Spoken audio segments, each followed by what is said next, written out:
Novak Djokovic is officially out of the 2024 edition of Roland Garros, the French Open. Novak Djokovic won his round of 16 match in 5 sets and then withdrew from the tournament. He will receive quarterfinal points from this tournament, but of course that's not enough to stop Jannik Sinner from being number 1 in the world at the end of the tournament, no matter what happens from here on out. And of course, Sinner is... After Casper Ruud, Djokovic pulls out. Casper Ruud is the first person to benefit and get into the semifinals. Sinner beat Grigor Dimitrov and will also be joining him in the Final Four at this tournament.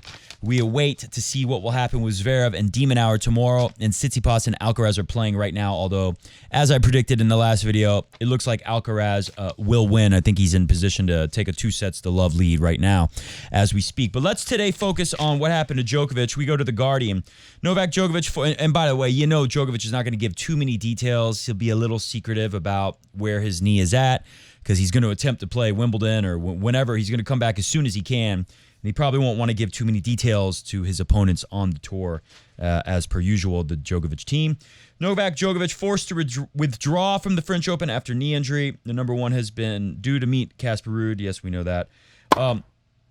World number 1, Novak Djokovic pulled out of the French Open in advance of his quarterfinal to a knee injury. It is a torn meniscus, which I believe happened to Taylor Fritz maybe last year. And Taylor Fritz was able to come back fairly quick, so maybe Djoker will have a chance to play Wimbledon. This is from themajors.com. Djokovic withdraws from Roland Garros due to knee injury. Not too many details here, but they say after an MRI scan, Djokovic is forced to withdraw due to a medial meniscus injury in his right knee. You could see it in the match. Djokovic's speed went down on all shots against Cerundolo for 2.5 sets, as Djokovic put it, almost long enough to lose before those painkillers kicked in and was good enough for him to win that match. But he said that, his opponent was constantly hitting drop shots on him. His movement was off. He didn't want to chase down drop shots. You could see that his power went down on serve, forehand, backhand, every shot until the very end. It was really like, it was closing time for Cerundolo, and Djokovic finally came back to life. Let's see if they have any more information in here. No further word has been, as I was saying, forthcoming on how serious the injury may be, but Wimbledon begins in less than 4 weeks, suggesting he may not be fully fit in time for that. This is something interesting to me. Yeah, it's funny. I saw people complaining, typical Joker haters. They were complaining before that Djokovic was being unreasonable because he'd been complaining about court conditions before. Complaining about the court conditions, saying, oh, Djokovic is being unreasonable, and then Djokovic gets hurt. So maybe he should have been taken more seriously. But here's Alex Correia, who's, they're doing on-court interviews at the tournament a lot, and he is... He's seeing the inner workings of the French Open. Let's hear what he has to say. The court was not the way Djokovic wanted. Alex Correia weighs in on the Serb's issues with the French Open groundsman, which Djokovic said he doesn't have an issue with the groundsman in particular. He just wants to understand why are they not doing more maintenance on the court. So let's listen to what Alex Correia says. When Novak Djokovic went on court this afternoon for his warm-up, he went on center court right after Sabalenka's match. This would have been, not too long before Djokovic took the court for his match, maybe an hour or two. He had already spoke with groundsman before he started the practice. He was walking around looking into the clay, and the first 2-3 shots he hit, he went straight to the groundspeople, and he said something I don't like. I don't know if that's the quote, or Correia couldn't fully hear what he said, but he was saying something that he didn't like the way the court played. After 30 seconds, even before he noticed something, he was mentioning that the court was a little bit slippery. And then finally, this one really caught my attention. Alex Correia says he himself spoke to the grounds crew, and they said, well, the conditions have changed dramatically because of all the rain. So much rain, then all of a sudden it's sunny and hot. We need to figure out if we need to put in some more clay or not. Now, I'd heard Djokovic say he didn't know what they did, and we're going to play his comments in a little bit. He didn't know what they did to the court, but it seemed to him like it didn't have enough clay, like maybe they removed some clay, or for whatever reason, there wasn't enough clay. And sometimes you would get to a point of the court where there was so little clay that it was almost like a hard concrete surface that was coming out from the hole, for lack of a better term, the hole made by a lack of clay being there. Anyway, so he says, the conditions have changed dramatically, Alex Correia says the grounds people told him when he asked about it. And we need to figure out if we need to put in some more clay or not. They were trying their best, but definitely for Novak, he was just slipping all of the time. So even the grounds crew admitted this is not ideal. It's not how a clay court is supposed to play. Of course, it's hard work. It's been raining. I've never seen a French Open start with so much rain. And as Djokovic pointed out in his presser, this is an organic living surface. When you have all that high humidity and all that rain, it really changes the way it plays. Boris Becker is one of the people worried about Djokovic, whether or not he's going to be able to be ready for Wimbledon. Many of us thought Djokovic would have a great chance at winning Wimbledon this year. Maybe the French would be harder if he had to go through a healthy Sinner or Alcaraz in a grueling final. Boris Becker says it's a serious injury and it won't go away tomorrow. That leaves me a little bit speechless. You need your knees on grass. You really do slip all the time. A torn medial meniscus is a serious injury, and the question naturally arises as to whether surgery whether surgery is going to be necessary. I wish him a speedy recovery so that he's fit again for the grass court season. John McEnroe said, I've been involved in tennis, playing for 50 years. I played 15 years on tour. I've been doing this commentating for 30 years, and I'm still mesmerized and amazed at what this guy, Novak Djokovic, can still at this age, he can still pull it off. Yeah, it was an impressive run. It grows the legend of Djokovic, what he was able to do in those last couple matches, coming back and winning in 5 sets. But this is very concerning for Team Djokovic. And, it's funny to me, the same people who were saying, oh, Djokovic is being ridiculous, criticizing the conditions of the court, are the same people who are now celebrating that he is injured. So they should be ashamed of themselves. We should never celebrate. In fact, we should learn from our friend, Mr. Carrot, unique Yannick Sinner, who, of course, from the next generation, reminds us the most of Novak Djokovic. What did he have to say after hearing the news of him becoming #1 in the world, the first Italian? Yannick, I can't leave you without telling you one thing.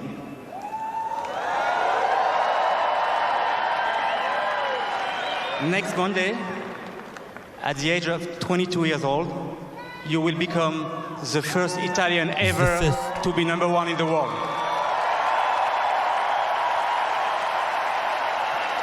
A long applause, well deserved. He's worked hard. He won a major. What can I say? He'll win another here. First of all, it's everyone's player's dream to become #1 in the world. In the other way, seeing Novak retiring, and here I think it's for everyone disappointing. So I wish him a speedy recovery. Good on you, Yannick Sinner.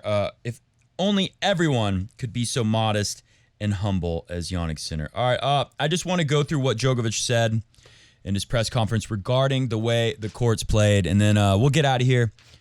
Since I don't have time I hate that they have matches so late now. Before they installed lights in the tournament, all the matches would have been done. So I would have been able to comment my thoughts on Tsitsipas Alcaraz. From what I've seen, it looks like, let's do a live look in at the score right now. It looks like Alcaraz is doing the good old-fashioned blitzkrieg on Tsitsipas. But let's see, RolandGarros.com, and they're still playing. They're in a tiebreak. Okay, I mean, anything could happen in a match like this. Tsitsipas has been playing well. I wouldn't be surprised at all to see it go 5. I wouldn't be surprised to see it be like last year where Alcaraz took him out pretty easy in straight sets. But right now, it does appear... Oh. Am I seeing this right? Is that... Oh, okay. I believe that is just 1-1 in the tiebreak, not... Some of you are surely saying, like, Matt, how could you not be watching this? Well, actually, I have to run and go teach some tennis lessons, but I will watch this match. I'll watch the replay. I'll listen to tennis, Roland Garros radio on the way over to the tennis courts, and I'll check it out. But I'm still leaning towards Alcaraz, unless Tsitsipas can work him in a long match, and then all of a sudden Alcaraz's injury, it's not gone. It's starting to return. It's starting to come back. Anyways, with that said, yeah, it looks like Alcaraz just took a mini break in the tiebreak. I like his chances of getting through this one in 3 or 4 sets even. But you never know. That's why we watch the matches. That's why they play the matches. Let's go to Djokovic talking about, he was asked, all right, what are the conditions of the court like? What's your big deal? This is about 3 minutes, and then we'll get out of here. Let's listen to the whole thing, though. The conditions or the kind of weather circumstances we had this year are quite unusual. We had lots of rain, very damp, muddy, really heavy conditions on the court that affects the court, affects the humidity and everything that affects the surface that is a live surface, It's alive. as grass, but on grass you can't do much. On hard court, it is as it is, but clay is the surface that you can somehow affect with some grounds. Did a couple cuts. Grounds work and grounds care. And when it comes to the quality of the clay courts, Roland Garros is by far the best. I know grounds people for many years and have had great relationship with them. All right, I'll stop it right there. So already, Djokovic is saying, look, I have good relations with the grounds people. It's hard work. I'm not necessarily criticizing them. But as he said in the beginning, this is not usual. McEnroe's been commentating for 30 years, watching tennis for 50 years. I've been watching tennis for 20 years. I don't remember a French Open starting like this. I mean, like we talked about in the beginning, it was such a shame for Rafa because this is the worst conditions for Rafa. And if there'd been more years like this, maybe Rafa wins one or two less, right? If there was a year that started like this, I want to say the one year where Rafa had to go 5 sets, I think, with John Isner, it was kind of like these matches with Djokovic. He looked like he was in some serious trouble. I wonder if that was one of those years where the conditions were playing pretty slow. It's hard to play with someone who can generate so much power in slow conditions when you're struggling. And Rafa has been one of those guys who likes the ball to bounce off the hot clay where it's more lively, moving fast, bouncing higher. Anyway, so he's saying these are the best clay courts in the world, Djokovic is saying. But not because of the grounds people, not because of anything like that. It's just because of these strange conditions, and he was wanting them to do more to try to fix it. He's saying you can do something about the courts. You can't with the other courts, right? You can do a little bit with grass, but not as much. But when we have all this rain, the grounds people could have done some extra work maybe. Now they got a lot of courts to cover, but it's not like he's saying overnight or something. He's talking about during the matches they could sweep it a little more. I guess kind of like Wimbledon style. Roland Garros, big Mr. Roland Garros himself decided we're going to stay to tradition and sweep it the same amount that we normally do. I felt that today, with sun coming out, thankfully, after long days of rain, it has affected the court. It has affected particularly the upper layers of the clay. I don't know what exactly they've done. It seems like that some of the clay was removed. There you go. And so there was very little, almost no clay on the court today. And because of the drier conditions and sun and warmer conditions, it affects the clay in such way that, it becomes very slippery. So the injury that I had today with the knee happened exactly because of that, because I slipped and I slide a lot. I mean, everyone slides on clay, but I slipped way too many times. That is quite unusual, I just asked, would it be possible to sweep the court? I understand not every changeover, but every second, every third changeover. So you hear it there. He's wondering, did they remove clay?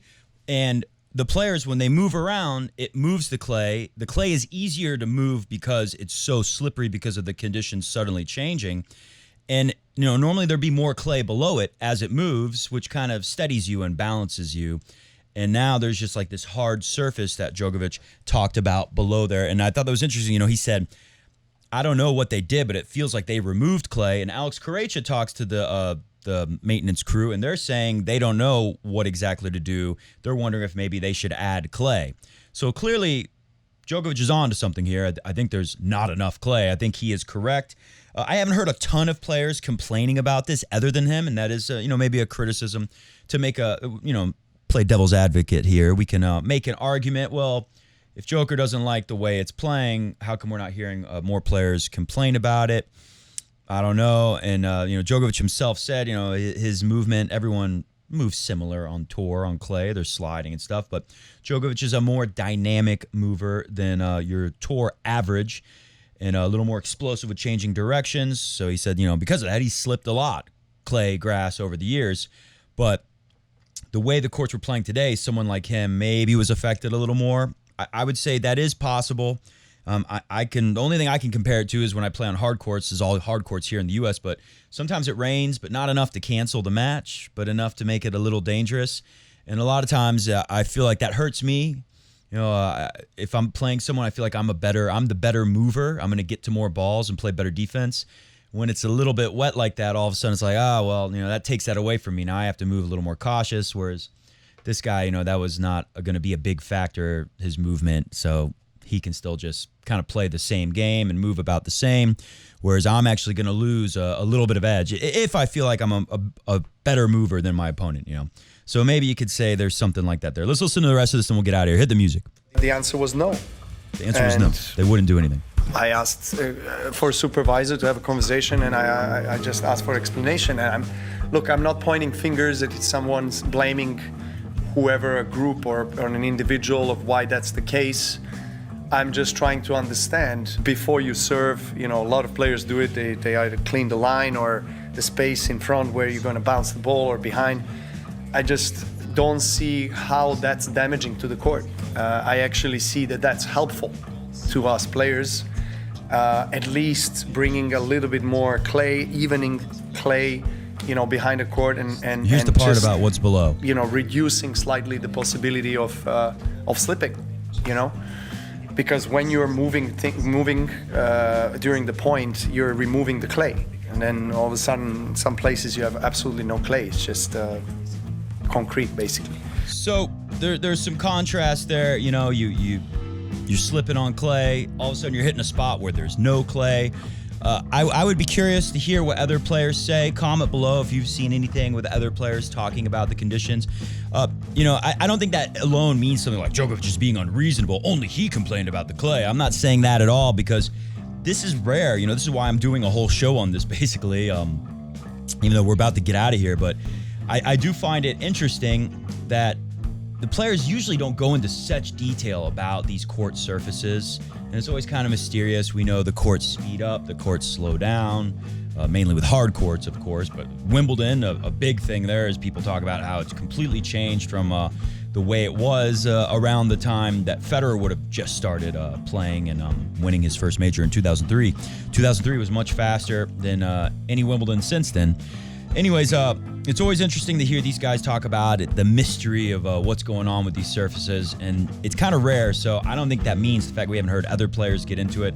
I would love to see someone in the media ask some other players what they think about the surface. If that's out there and you've seen it, comment below. Let me know. Let me know what you think. All right, we'll be back. We won't be talking about Rafa or Djoker for the rest of this tournament. That's a new one for me here at Coffee Break Tennis, but we will talk about our Final Four tomorrow when it is finally set. See ya!